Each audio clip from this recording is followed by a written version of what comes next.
छोटा अन्नी और उसका प्यारा टेडी माया। अन्नी हर रात माया को गले लगाकर कहता, तू मेरी सबसे अच्छी दोस्त है। माया ही थी अन्नी की पूरी दुनिया। एक रात बाहर जोरों की आंधी चल रही थी। अन्नी डरकर माया को कसकर पकड़ लिया। तभी अचानक माया खुद बोल उठी, डर मत, मैं तुझे बचाऊंगी। अन्नी तो चौंक ही गया। तभी खिड़की से एक काली परछाई कमरे में घुस आई। माया अन्नी के सामने खड़ी हो गई और बोली, इस बच्चे से दूर हो जा। वो परछाई एक झटके में गायब हो गई। अन्नी धीरे से बोला, तू बात कर सकती है? माया मीठा मुस्कुराकर बोली, तू मुझसे प्यार करता है। दोस्ती का जादू बहुत ताकतवर होता है। सुबह अन्नी सबको ये बात बताई, पर किसी ने यकीन नहीं किया। लेकिन अन्नी जानता है उसका टेडी वाकई खास है। एक दिन अचानक गांव के मैदान में एक अजीब आदमी आ पहुंचा।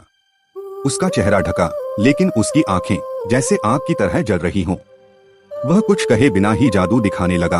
आसमान में पत्थर तैरने लगे, पेड़ों पर फूल खिलने लगे और हवा में रोशनी की गेंदें उड़ने लगी। सुबह होते ही सोचने लगा, यह तो कोई सपना रहा होगा। लेकिन 12 साल का तुषार जानता था वो सपना नहीं था, वो तो जाग रहा था। वो अपनी खिड़की से उस जादूगर को देख रहा था। अगली रात वह और पास चला गया। जादूगर मुस्कुराया और बोला, तू तो सोया ही नहीं, हिम्मत है तुझ में। डरते डरते तुषार ने पूछा, आप कौन हो? जादूगर बोला, मैं रहता हूँ सपने और हकीकत के बीच। तूने मुझे देख लिया है, अब तेरा जीवन बदल जाएगा। उसने तुषार के माथे पर हाथ रखा। एक चमकदार रोशनी फैली और फिर चारों ओर अंधेरा। सुबह हुई। तुषार कहीं नहीं था। लेकिन कभी कभी रात में कुछ बच्चे कहते हैं।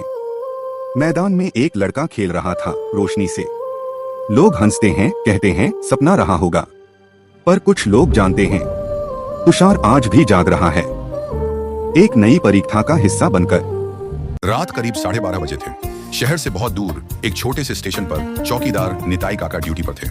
उन्हें अच्छे से पता था रात 10 बजे के बाद वहां कोई ट्रेन नहीं आती। चारों ओर सन्नाटा, बस झींगरों की आवाज। तभी अचानक प्लेटफॉर्म नंबर 1 पर एक अजीब सी रोशनी चमकी। निताई काका चौंक गए। उनकी याद में उस समय कोई ट्रेन आने की बात नहीं थी। उसी वक्त धोती कुर्ता पहने एक अजनबी स्टेशन पर आया।